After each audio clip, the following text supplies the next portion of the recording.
सर्दियों में अक्सर गैस बहुत कम आती है और उस पर साग बनाना बहुत ही मुश्किल लगता है। तो आज आपके साथ बिल्कुल नया तरीका शेयर करूंगी, बहुत ही आसानी के साथ और बहुत ही जल्दी आप साग बनाकर तैयार कर सकते हैं।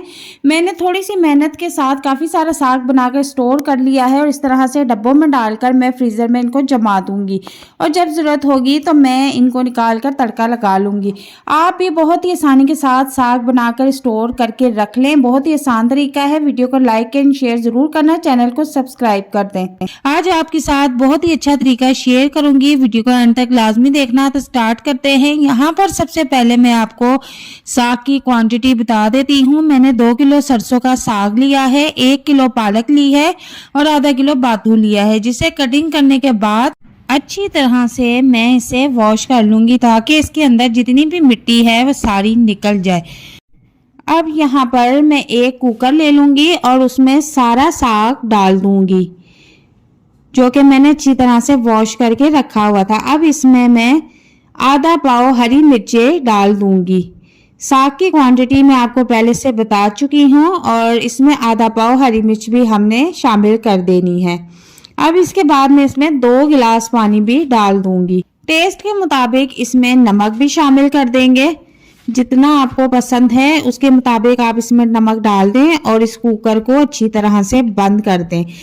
15 मिनट के बाद मैंने कुकर को खोला है तो इसकी कुछ कंसिस्टेंसी इस तरह की है कि साग जो है वो बिल्कुल नरम मुलायम हो चुका है कि अब ये हाथ के साथ भी बहुत ही आसानी के साथ घोटा जाएगा। हल्का हल्का सा ये पानी है इसमें और इसमें अब मैं 2 से 3 चम्मच के करीब मक्की का आटा ऐड कर दूंगी। ये बहुत टेस्टी लगता है इसमें और अब इसको अच्छी तरह से मिक्स कर लूंगी। इसके अंदर जो थोड़ा सा पानी नजर आ रहा है वो अब बिल्कुल खुश्क हो जाएगा आटा डालने की वजह से। और अब मैं इसको हाथ की मदद से ही मैश कर लूंगी क्योंकि ये इतना नरम हो चुका हुआ है कि हम चम्मच से ही इसको घोट सकते हैं। इसमें मुदानी चलाने की हमें बिल्कुल भी ज़रूरत नहीं और ये इतना ज़्यादा गल चुका है कि हल्का सा चम्मच चलाने से ही ये बहुत ज़्यादा पेस्ट की शक्ल में बनता जा रहा है। तो आप यहाँ पर देख सकते हैं कि ये बिल्कुल मुलायम बन गया है। इसको जूसर में डालने की बिल्कुल भी ज़रूरत नहीं है। कुकर में बंद करने की वजह से ये बहुत ही कम वक्त में नरम मुलायम साग बन के रेडी है। हल्का सा चम्मच चलाने से ही ये बिल्कुल मेहंदी की तरह नरम मुलायम पेस्ट बन गया है।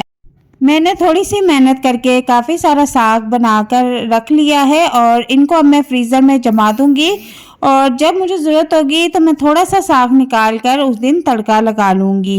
अक्सर ऐसी ख़वातीन बार बार साग बनाने और पकाने से बहुत ज़्यादा जो है परेशान हो जाती हैं, तो वो भी यही तरीका करें। एक दिन बैठकर काफ़ी सारा साग बना लें और इस तरह से डब्बों में डाल के फ्रीज़र में जमा दें और जब ज़रूरत हो तो निकाल कर इसको तड़का लगा लें। ठीक है, बहुत ही आसान और मज़ेदार रेसिपी आज आपके साथ शेयर कर रही हूँ, तो रेसिपी को फुल वॉच करना है। यहाँ पर मैंने अब एक कढ़ाई ले ली है और इसमें मैंने देसी घी ऐड कर दिया है। देसी घी गर्म होने के बाद मैं इसमें 1 टेबल स्पून के करीब ज़ीरा डाल दूंगी। ज़ीरा हल्की सी खुशबू आने तक पकाएंगे और इसके बाद मैं 1 चम्मच लहसुन और 1 चम्मच अदरक पेस्ट बिल्कुल बारीक पिसा हुआ है वो इसमें डाल दूंगी।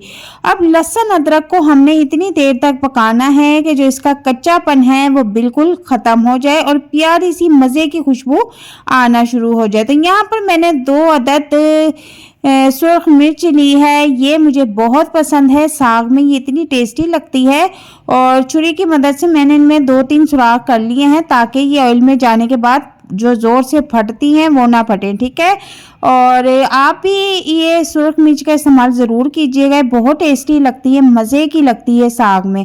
इसके बाद यहाँ पर अब मैं साग डाल दूँगी और इसको अच्छी तरह से भून लूँगी। लहसुन अदरक का पेस्ट मैंने तकरीबन 7 से 8 मिनट तक पकाया था, हल्का हल्का गोल्डन हो चुका था।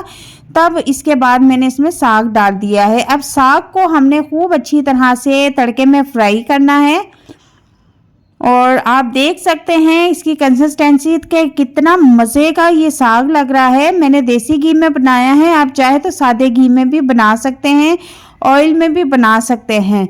और इस दौरान अब आप इसका नमक जो है वो टेस्ट कर लें और अब आप देख सकते हैं कि कितना लिक्विड और मज़े का ये बनके मुलायम सा मक्खन की तरह तैयार हो गया है। और बस अब हम इस चूल्हे का फ्लेम ऑफ कर देंगे।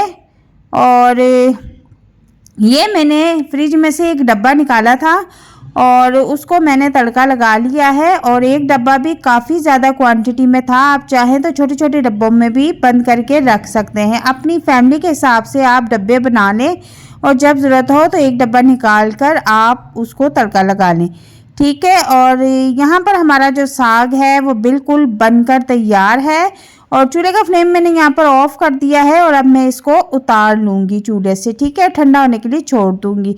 अब यहाँ पर आप देखें मैंने बर्तन चेंज कर लिया है और यहाँ पर साग जो है ठंडा होने पर काफ़ी गाढ़ा हो चुका है। और अब यहाँ पर मैं एक बाउल में निकाल लूँगी। और मकई की रोटियाँ मैंने बना कर रखी हुई थी, इनका लिंक मैं डिस्क्रिप्शन में दे दूंगी, वहां से जाके आप देख सकते हैं कि मकई की रोटी भी बहुत आसान तरीके से तैयार हो जाती है। और साग के ऊपर मक्खन का पेड़ा और मकई की रोटी के साथ क्या बात है, बहुत ही ज़बरदस्त रेसिपी बनकर तैयार हुई है। चैनल को सब्सक्राइब कीजिएगा, वीडियो को लाइक कीजिएगा। अल्लाह हाफ़िज़।